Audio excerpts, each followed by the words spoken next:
Alrighty,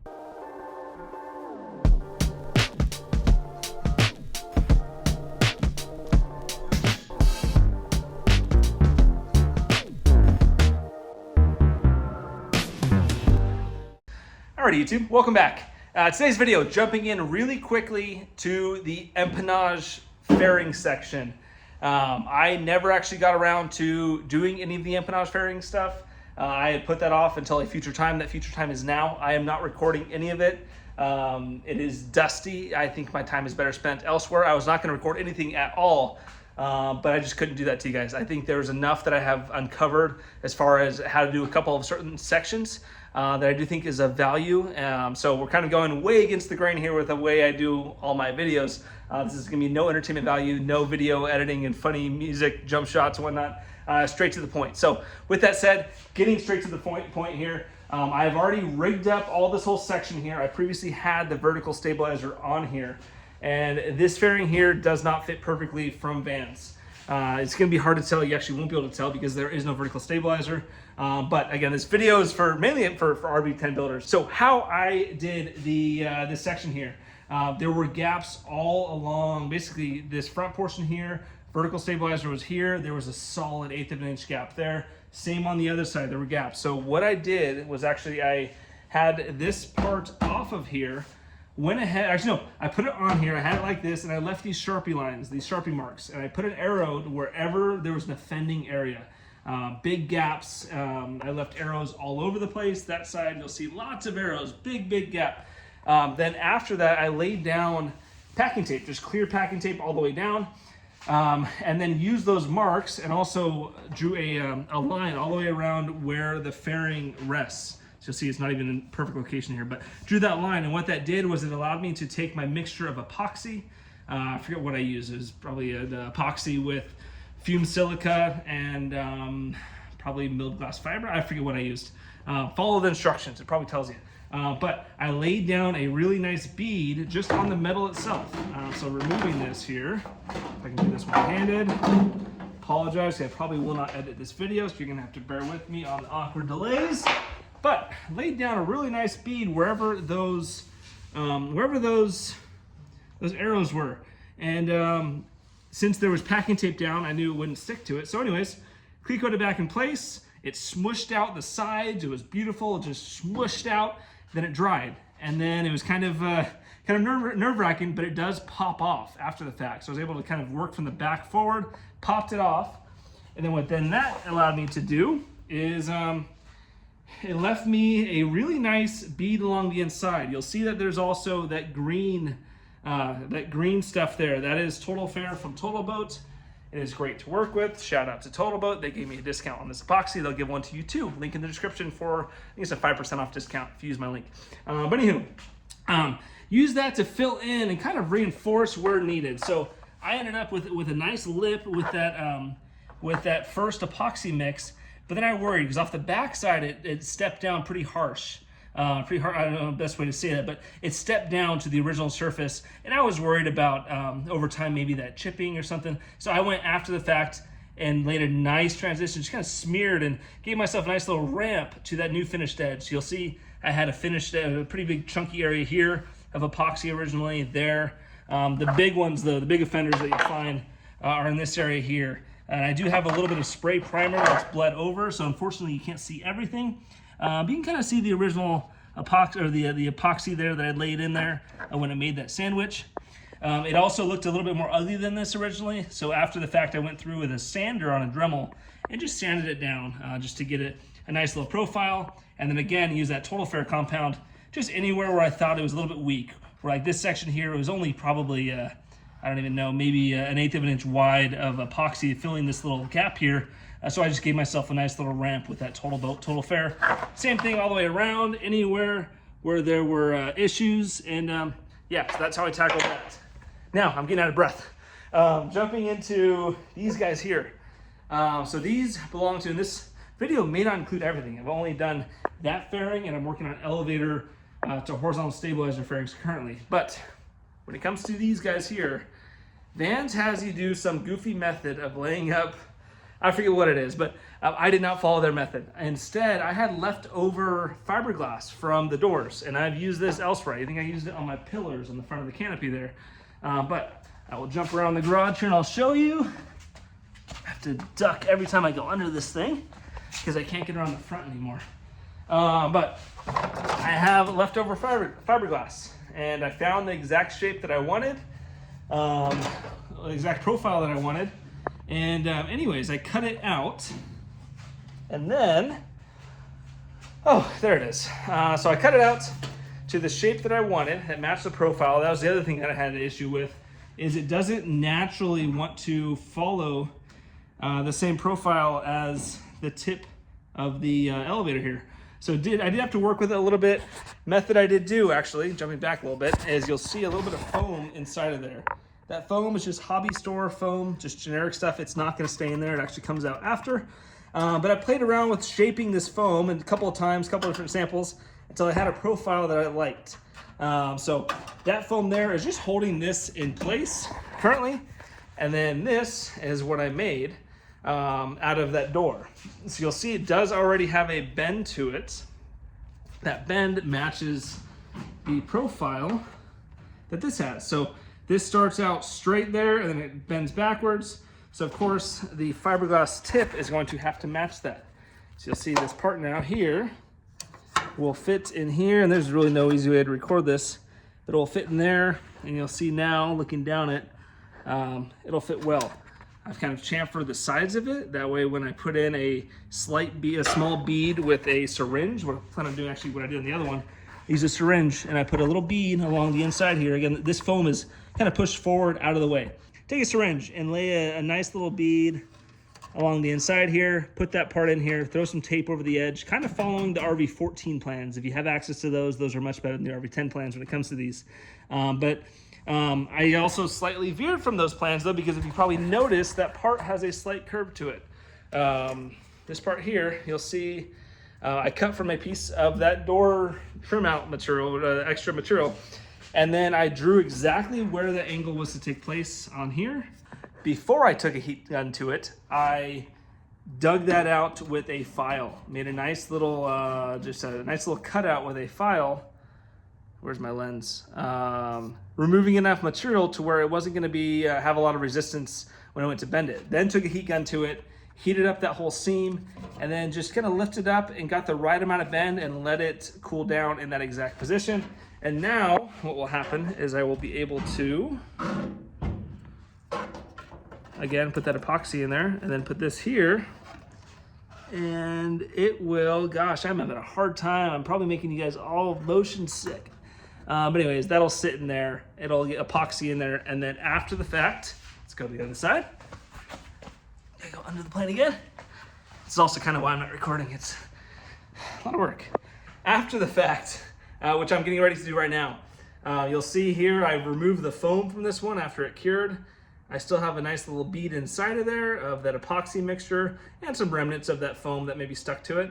My plan right now is to lay a nice little fillet of a epoxy mix. I forget what Van's called for in the 14 plans, but I'll be following what they called for there.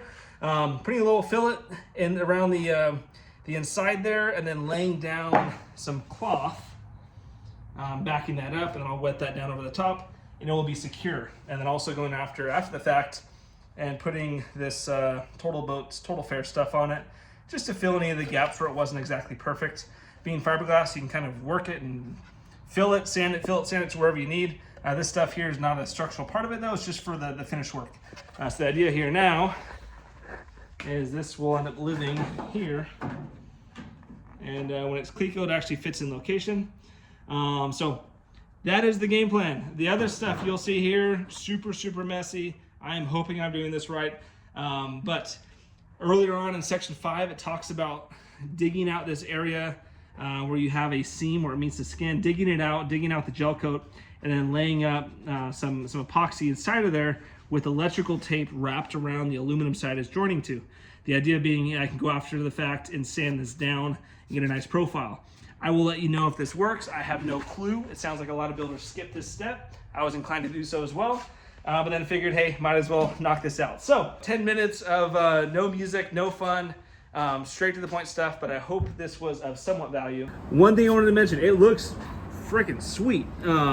You'll see I have a really nice clean line here. This was a really low spot in the mold where it just did not fit perfectly. This looks really nice. But where it does not look nice is right through here, and I am going to leave it. I'm not going to sit here and play with dust. I think it'll look fine in the end when this thing is painted, but those of you who are doing this, when you go and lay up your filling, your epoxy mix, whatever, I use Total Boat, Total Fair. When you mix it up and put it up against the tape there, make sure that you're sanding it down before popping this off. What happened with mine and what happened with the other side actually looks great. The pilot side is the one that looks bad. What happened was when I went to pull this off, you kind of have to squeeze it and pinch it and get it to kind of pull away as the epoxy kind of does creep underneath and it does stick a little bit inside of there. But what happened was I had a little bit of material barely bridged. I mean, it was barely bridged over the edge of that electrical tape there. Ignore those scuffs. That's where I sanded after the fact. But what happened was when I squeezed it and popped it away, it took chunks out with it. So along this edge here, you may see this. I got some chunks that were taken out along the way. Again, I'm going to leave this. I'm not going to redo this whole thing and apply it again. I think grand scheme of things, this needs to look good from my house. The airport is about 15 miles away, and I think this will look fine after paint. No, realistically, I think this is such a small little area. I do think I'll go back after the fact with a little razor blade, just kind of clean it up and make it look a little bit more straight. But what it's supposed to look like is that guy there, which I think looks really sharp. Having that line there. I know some guys choose to fiberglass over and make these 100% permanent and go over the edge with cloth. I didn't want to do that. I guess I'm looking into if I have to repair this in the future, I'd like to be able to just drill out my pop rivets in here, pop this off, and not be doing a whole bunch of work. The other option, which is a little more utilitarian, would be to add net plates all along the length here. But I also don't want to add the added weight there. I think this is a good compromise of having rivets per the plans and then having this nice seam per the plans. Because I think in the future, if I do have to remove this, I should have a seam remaining. You should be able to see that through the paint where I could score it, drill, and pop this off. I don't know what the hell I'm talking about, so that's all I have for now. I will check back in the future when this thing has some primer on it. Alrighty, these are done. I am leaving them how they are now.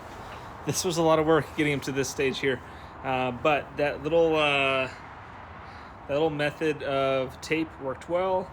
I think I mentioned it previously on the other side. It didn't work so well, but actually it looks fine after the fact. I think this is one of those things. It's kind of like when we did our remodel at our house that we were going to turn into a rental, where I agonized about the baseboards, and I had this pride thing about doing double miter cuts instead of the rounded bullnose pre-made corner cuts. Anyways, our tenants who moved in probably didn't even realize. And it's one of those things where when we're flying this thing in the future, we will probably never even realize all the work that went into this, but I'm happy with it. This one here, it is nice and tight.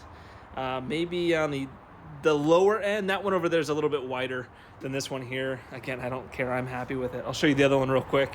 But also before installing them for good on the inside where this rounded corner happens, when I was sanding this down, it got really thin right at the seam line. So on the inside, I laid in a epoxy mix with milled glass fiber and fumed silica, and left a nice little layer along that side there, just because I did kind of remove quite a bit sanding. So anyways, all these are tangents.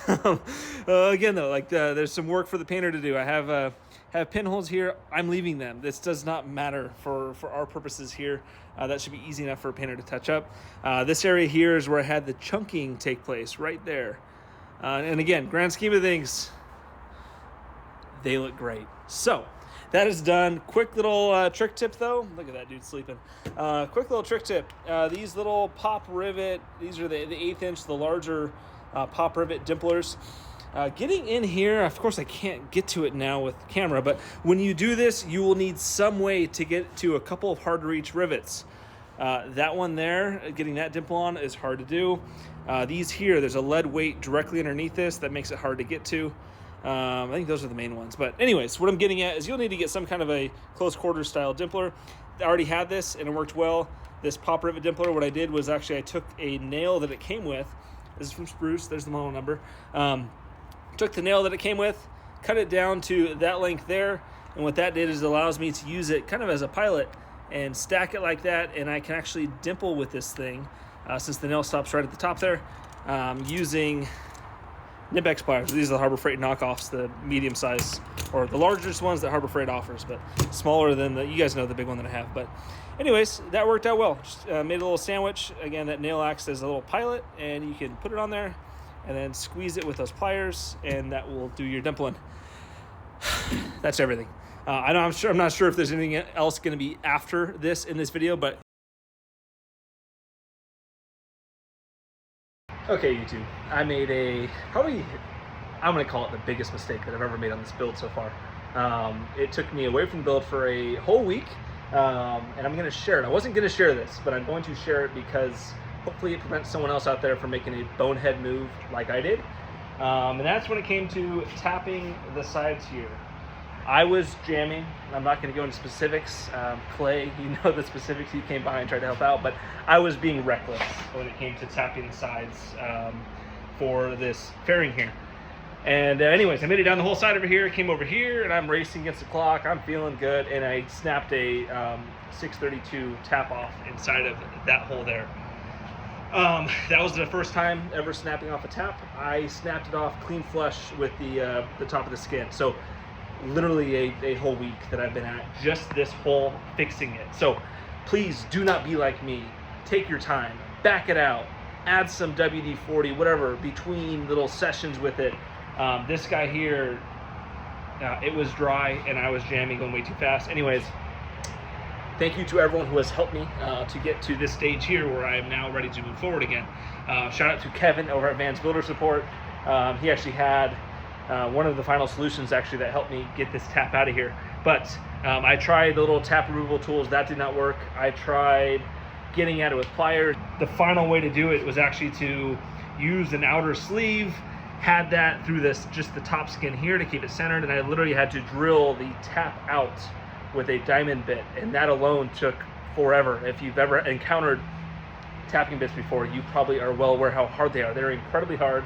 Anyways, I was able to get it out using diamond bits slowly. I think I probably spent just drilling probably a good 8 hours with the drill going in circles, switching out drill bits. So anyways, now I have, you'll see it is not the most pretty thing in the world. I did already paint it over the top. So I have it finished now. This is going underneath a fairing. You're not going to see this ever, but you'll see I did use a single-sided nut plate.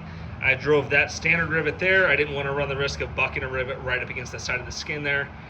So even that was hard. I had to put a little piece of steel in there and grind away part of the metal. Anyways, super hard to do. It has nut plates now. Even talking with Kevin, he said this was good to do. He actually mentioned that nut plates could actually be advantageous overall, so you're not losing screws. I guess these screws can tend to come loose on builds, and a lot of builders will choose to put in nut plates instead. So I've already, I guess, jumped ahead and went ahead and changed one of my nuts to nut plates. Who knows, the rest may get nut plates in the future if I screw something up. No, actually, these are already all tapped. I finished the rest of it with a new tap. But anyways, holy smokes, please do not be like Austin, YouTube. I hope that is helpful. Also, documenting this on my YouTube channel. I know I at times have questions about why I did a certain thing or why certain parts are a certain way, and my videos are my little cookie crumb, breadcrumb trails to get to the answer. So future Austin, that is why I have that. So anyways, don't be like me.